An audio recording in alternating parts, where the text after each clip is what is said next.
A palavra de Deus, palavra do Senhor que nos diz assim: passado o sábado, no começo do primeiro dia da semana, Maria Madalena e a outra Maria foram ver o túmulo. E eis que houve um grande terremoto, porque um anjo do Senhor desceu do céu, aproximando-se, removeu a pedra e sentou sobre ela.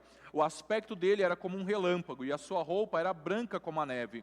E os guardas, com medo do anjo, tremeram e ficaram como se estivessem mortos. Mas o anjo, dirigindo-se às mulheres, disse: não tenham medo. Sei que vocês procuram Jesus, que foi crucificado. Ele não está aqui, ressuscitou, como tinha dito.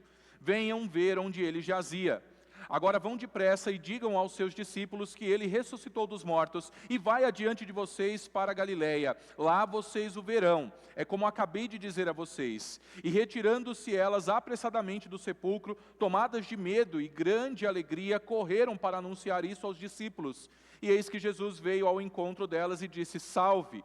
E elas, aproximando-se, abraçaram os pés dele e o adoraram. Então Jesus lhes disse: não tenham medo, vão dizer aos meus irmãos que se dirijam a Galileia, e lá eles me verão. Palavras de salvação, graças a Deus. Feche os seus olhos, curva a sua fronte, permaneça na presença do Senhor e ore aquela oração de sempre comigo. Senhor, fala ao meu coração, para que você escute a voz de Deus aí dentro de você. Meu Deus e meu Pai, obrigado pela Tua palavra aberta, pela Tua palavra lida, obrigado pela oportunidade de podermos meditar na Tua palavra nesta hora, Senhor Deus, de grande alegria para toda a cristandade, ó Pai, no mundo. Em nome do Senhor Jesus, guia os nossos caminhos na Tua palavra, Senhor, abre os nossos olhos, deixa o nosso coração aberto para receber a Tua palavra nessa hora, e que ela realize, Senhor, a obra que o Senhor já tem preparada a cada um de nós, ó Pai. Se for correção, que o Senhor nos corrija. Se for, ó Pai, consolação, que o Senhor nos console. Se for o direcionamento, que o Senhor nos oriente. Enfim, meu Deus, que o Teu Espírito encontre, ó Pai, toda a liberdade dentro de nós, para poder atuar de acordo com a Tua graça, de acordo com o Teu amor, de acordo com a Tua autoridade. Fala ao Teu rebanho amado, através deste pecador imperfeito, Senhor, mas fala com a Tua autoridade, em nome de Jesus. Nós oramos e nós agradecemos. Quem crê diz amém. Louvado seja o nosso Deus. Irmãos e irmãs, a meditação de hoje, claro, está atrelada ao domingo de Páscoa, a meditação sobre a ressurreição do Senhor Jesus. Então, quem esteve conosco lá na última sexta-feira, às 18 horas, nós estivemos aqui meditando sobre o Gólgota, meditando sobre a crucificação, sobre as solenes reprovações da cruz, sobre as palavras, as 7 palavras de Jesus na cruz do Calvário, e a forma como elas modificam toda a nossa vida, a forma como nós enxergamos a cruz, como nós enxergamos o que é o verdadeiro cristianismo, muito acima de qualquer movimento religioso, mas aquela situação em que Deus nos chama para Ele. Então, através das palavras de Jesus, nós meditamos tudo isso lá na última sexta-feira, no Monte Gólgota, o Monte da Caveira, na sexta-feira. Mas agora nós estamos nos dirigindo então ao túmulo que estava em um jardim. Nós saímos da crucificação e contemplamos agora a gloriosa ressurreição. E enquanto nós refletimos aqui sobre essa ressurreição do nosso Salvador, dentre os mortos, eu quero chamar a sua atenção agora para os anjos, né, que segundo os evangelhos estavam presentes ali naquele momento tão importante da história, o momento em que o Deus homem, Jesus Cristo, venceu a morte e ressuscitou vitorioso. E junto aqui, né, com este anjo que aparece, o nosso texto traz alguns aspectos sobre a ressurreição de Jesus, sobre os quais eu quero meditar com você de uma forma muito breve hoje. Primeiro, um novo começo. Pela forma como Mateus descreve a cena da ressurreição, fica claro que a ressurreição de Jesus muda tudo e propõe um novo começo. Segundo, uma nova perspectiva, porque a presença do anjo produziu ali reações diferentes nas pessoas que estavam ali naquela ocasião. Nos guardas, né, eles ficaram atemorizados e ficaram como se estivessem mortos, enquanto que as mulheres recebem uma nova compreensão do que aconteceu. E o terceiro ponto aqui é um novo propósito. As mulheres e, por extensão, todos os discípulos de Cristo e todos aqueles que creem em Cristo recebem uma missão, que é ir e anunciar. E o anjo declara, depois de falar, ele não está aqui, ele ressuscitou. Portanto, um novo começo, uma nova perspectiva e um novo propósito. Nós vamos meditar sobre isso agora, esse novo começo, no primeiro momento.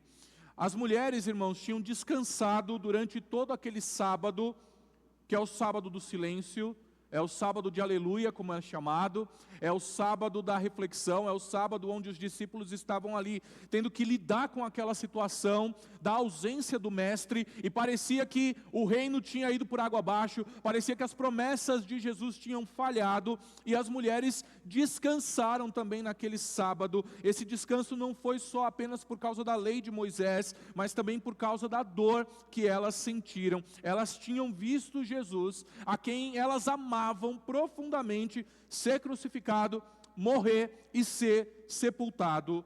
Mas assim que o sábado terminou, logo bem cedo, no domingo, elas foram ao túmulo. Mateus menciona aqui no texto que nós lemos, Maria Madalena e a outra Maria, é a Maria mãe de Tiago. Marcos acrescenta uma mulher nessa história, que é Salomé, junto com elas. E Lucas também informa que uma outra mulher estava com elas, e era Joana. Elas estavam levando especiarias para ungir o corpo de Jesus. Se você é um bom leitor da palavra de Deus, lá em João, no capítulo 19, você fica sabendo que José de Arimateia e Nicodemos já tinham tratado o corpo de Jesus naquela sexta-feira. Eles tinham levado pelo menos uns 35 quilos de especiarias para trabalhar ali no corpo de Jesus. E o negócio é que eles fizeram isso de uma forma muito rápida, né? Porque já estava para começar o Shabat, já estava para começar o descanso, e eles tinham que fazer tudo muito rapidamente para que desse tempo de não trabalhar no início do descanso sagrado. Agora, no primeiro dia da semana, aquelas mulheres queriam terminar com um cuidado mais primoroso, para ir com mais calma, para tratar o corpo do Senhor Jesus. Ir ao túmulo juntas, provavelmente era uma forma delas buscarem consolação. Eu quero que você pense nisso. Talvez elas quisessem lidar com aquela dor que elas estavam sentindo, prestar um último gesto de amor, um último gesto, enfim, de carinho com o Senhor. Mas naquela manhã de domingo, tudo mudou. Enquanto o sol começava então a nascer no jardim, as conversas delas indo até o túmulo foram interrompidas, porque houve um terremoto. A pedra do túmulo foi removida, um anjo apareceu. Então aquele domingo não era um domingo comum. E você que já está aqui há algum tempo comigo, você já deve ter percebido que chega a Páscoa. Eu sempre falo isso no início do domingo, no culto da ressurreição. O domingo da ressurreição não é um domingo comum. É o domingo dos domingos. Eu sempre falo isso. Eu sempre falo que não é uma ocasião normal. Algo totalmente novo estava acontecendo ali. Mateus quer mostrar isso de uma forma muito clara. Ele não só explica, ele usa imagens muito fortes ali para ajudar a entender. Então, os versículos 1 até o 3 funcionam como se fosse um resumo de toda essa história. Primeiro, o sábado terminou, agora já é o primeiro dia da semana. Os cristãos até chamavam esse primeiro dia da semana de oitavo dia, porque era um novo começo, simbolizava o início da nova criação. E aí houve um terremoto. Lá em Mateus, no capítulo 27, que fala sobre a crucificação de Jesus, também tem um terremoto lá, no momento da morte de Jesus. Agora um outro terremoto acontece na ressurreição, e isso é a criação reagindo a tudo o que estava acontecendo, aos acontecimentos da cruz e à ressurreição de Jesus. E aí num terceiro ponto o anjo aparece, remove a pedra, ele se senta sobre ela, mostrando que o túmulo está definitivamente aberto. E Mateus começa a descrever a aparência desse anjo, o rosto como o de um relâmpago, e as suas roupas brancas como a neve. Não é difícil você imaginar o impacto disso, um terremoto, um túmulo aberto e um ser celestial, sabe, sentado ali numa pedra, brilhando diante daquelas mulheres. Essas imagens lembram até aquelas visões apocalípticas, né? Quem já leu o livro do Apocalipse, quem já leu as manifestações de Apocalipse no Antigo Testamento também, sempre a gente tem alguma visão dessas, mas em Mateus 28, aqui não está falando do fim do mundo, não é o julgamento, é o começo de um novo mundo. A nova criação começou a surgir dentro da velha criação, e isso eu quero que você guarde no seu coração. Naquela hora em que as mulheres chegaram ali, viram aquele anjo sentado sobre aquela pedra, a nova criação começou ali a surgir dentro da velha criação, por meio da ressurreição do Senhor Jesus. Por isso que o domingo passou a ser o dia do Senhor. Assim como a luz foi criada lá no primeiro dia da criação, agora a nova criação começa com a ressurreição daquele que é a luz do mundo. O primeiro domingo, é por isso que a gente se reúne no domingo agora, irmãos. É por isso que a guarda do nosso descanso agora é no domingo, porque a nova criação começa na ressurreição do Senhor Jesus. E o que significa a Páscoa? Significa que Deus está fazendo um novo mundo em Jesus. É a passagem da morte para a vida. É a passagem de um mundo que jazia no pecado para um mundo agora que tem a possibilidade de ser salvo por Jesus. Significa que quem confia em Cristo participa dessa nova realidade. A Bíblia fala isso lá em 2 Coríntios, no capítulo 5, verso 17. Se alguém está em Cristo, é nova criatura. Isso é um novo começo. Perceba, tudo que está acontecendo naquele domingo ali é um novo começo. Quando você confia em Jesus, a nova vida que começou na ressurreição começa também em você, porque é através da ressurreição de Jesus que nós somos vivificados para essa nova esperança. Meditamos sobre isso hoje de manhã. O que era velho passou, uma nova vida começa, e Jesus oferece um novo começo para todos que se arrependem, para todos que confiam nele. Esse é o novo começo, que é a primeira parte do texto que nós lemos aqui. A segunda verdade que a gente tem aqui com esse texto é a nova perspectiva. A ressurreição, ela traz uma nova perspectiva de vida. Observe o contraste entre os guardas e as mulheres. Os guardas, fortões, brutamontes, treinados, hein? Para não ter medo de nada, eles olharam para os anjos e ficaram como se estivessem mortos. As mulheres não caíram com medo. As mulheres não ficaram nesse estado. O texto diz que eles tremeram, que eles ficaram como mortos. Os guardas estavam ali para impedir que alguém roubasse o corpo de Jesus, mas agora tudo mudou, porque a ressurreição destruiu os planos daqueles guardas. Mateus usa uma linguagem muito forte para mostrar que quem insiste em rejeitar o Cristo sofre num futuro terrível. E o futuro terrível daqueles guardas ali, o presente terrível para eles naquele momento, era ficar atemorizado. Ficaram como mortos. Agora olha o que aconteceu com as mulheres. Elas ficaram com medo também, o que é compreensível, diante de um anjo brilhando, né, como um relâmpago. Qualquer pessoa ficaria assustada. Então o anjo diz: não tenham medo. É uma ordem, não fiquem com medo, parem de ter medo. Eu sei que vocês procuram Jesus, que foi crucificado, mas ele não está aqui, ele ressuscitou. Olha, irmãos, a cruz continua sendo importante, porque foi ali que Jesus morreu pelos nossos pecados, mas a cruz só tem poder porque Jesus ressuscitou.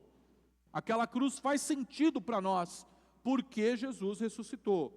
E a ressurreição é a prova de que o Pai aprovou o sacrifício do Filho. O mundo condenou Jesus, mas Deus declarou ele justo quando ele o ressuscitou.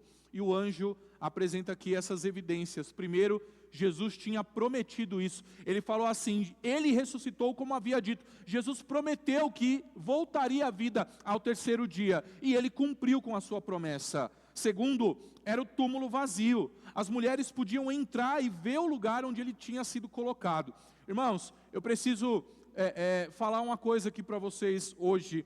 eu me peguei pensando numa situação sobre a ressurreição de Jesus durante um bom tempo da minha vida. Preste atenção no que eu vou falar. Ninguém viu a ressurreição do Senhor Jesus.